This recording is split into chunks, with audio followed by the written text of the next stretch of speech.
พิ่นว่าขุดดินดังประสงค์หาแต่บอนกิ่วแนวสิวไม่ประสงค์เพาะแต่บอนบาง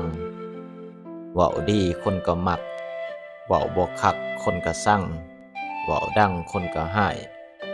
เว้าหลายคนก็เบื่อเว้าหลายเทื่อคนก็รำคาญ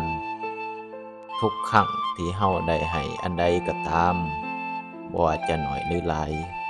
โดยบ่หวังสิ่งใดตอบแทนย่อมได้รับผลทันทีนั่นก็คือความสุขนั่นเองไผสิคิดแบบใดกับเฮาก็อย่าแต่จงคิดว่าเฮาจะเฮ็ดความดีอย่าไปต้องการคำย่องย่อชมเชยและอย่าไปหวังสิ่งใดตอบแทนอย่าคิดว่าถ้าเฮาเฮ็ดดีกับคนอื่นเขาแล้วเขาจะเฮ็ดดีกับเฮามีแต่ในนิยายมีแต่ในนิทานมีแต่ในหนังสือเท่านั้นละดังนั้นการไว้ใจคนบ่ผิด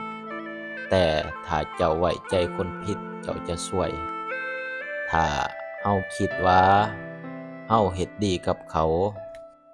เขาจะดีกับเฮานี่คือการมองโลกในแง่ดีบางครั้งการที่เฮาเฮ็ดความดีคนอื่นมักบ่ค่อยจดจ